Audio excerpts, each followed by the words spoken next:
સુરતના કામરેજમાં જિલ્લા એલસીબીની ટીમ દ્વારા ફૂડ એન્ડ ડ્રગ્સ વિભાગે પોલીસને સાથે રાખી ધોરણ પારડી વિસ્તારમાં આવેલા હિન્દવા ઇન્ડસ્ટ્રીયલ એસ્ટેટના એક ગોડાઉનમાં દરોડો પાડ્યો હતો।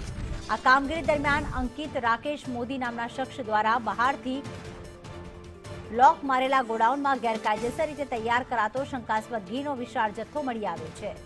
તંત્ર દ્વારા સ્થળ પરથી 35 ml થી લઈને 1 લિટર સુધીના પેકિંગમાં રહેલો 26 લાખથી વધુની કિંમતનો 5157 લીટર શંકાસ્પદ ઘીનો જથ્થો સીઝ કરવામાં આવ્યો છે।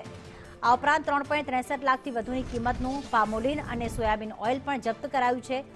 લાયસન્સવાળા સ્થળના બદલે અન્ય જગ્યાએ ગેરકાયદેસર ફેક્ટરી ચલાવવામાં આવતી હોવાનું સામે આવતા ફૂડ વિભાગે તમામ સેમ્પલ પૃથ્થકરણ માટે લેબોરેટરીમાં મોકલી દેવામાં આવી છે। નિલેશ પટેલ વધુ વિગતો સાથે જોડાઈ ગયા છે। નિલેશ, શંકાસ્પદ ઘી અહીંયાથી મળી આવ્યું છે, આટલી મોટી માત્રામાં ઘી બનાવવામાં આવતું હતું, કેટલા સમયથી આ ગોડાઉન ચાલતું હતું, કોણ છે તેના માલિક, શું વિગતો સામે આવી?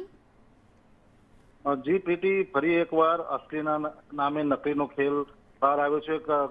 સુરતના કામરેજ વિસ્તારમાં ફેક્ટરી ઝડપાઈ છે। હિન્દવા ઇન્ડસ્ટ્રીયલ એસ્ટેટના ગોડાઉનમાં એલસીબી અને ફૂડ એન્ડ ડ્રગ્સ વિભાગ દ્વારા દરોડા પાડવામાં આવ્યા હતા। મોટી માત્રામાં તૈયાર કરેલ પેકિંગ કરેલો શંકાસ્પદ ઘીનો જથ્થો મળી આવ્યો છે અને અંકિત રાકેશ મોદી નામનો ઈસમા સમગ્ર કારખાનું ચલાવતો હતો અને 26 લાખથી વધુનો કિંમતનો જે મુદ્દામાલ છે એ સીઝ કરવામાં આવ્યો છે। ખાસ તો વાત કરવામાં આવે તો જે જગ્યાએ ફૂડ એન્ડ ડ્રગ્સ વિભાગ લાયસન્સ હતું તે જગ્યા પર અન્ય જગ્યાએ આ સમગ્ર કારખાનું ચલાવવામાં આવતું। હાલ તો સમગ્ર મામલે પોલીસે જે એ લીધા છે, ફૂડ એન્ડ ડ્રગ્સ વિભાગ સેમ્પલ લીધા છે, પૃથ્થકરણ મોકલવામાં આવ્યા છે અને ખાસ કરીને ગોડાઉન સીલ કરવામાં આવ્યું છે। જી પ્રીતિ, બિલકુલ આભાર તમામ વિગતો માટે નિલેશ। તો 26 લાખથી વધુની કિંમતનું હાલમાં શંકાસ્પદ ઘી જે છે તે જપ્ત કરવામાં આવ્યું છે।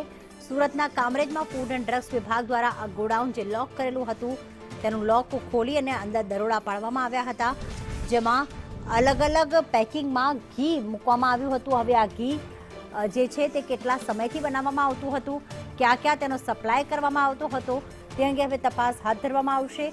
સાથે જ જે ઘી જે બનાવવામાં આવતું હતું તેમાં કઈ સામગ્રીનો ઉપયોગ થતો હતો અને કેટલા સમયથી આ ગોડાઉન ચાલતું હતું તે અંગે પણ તપાસ કરવામાં આવશે।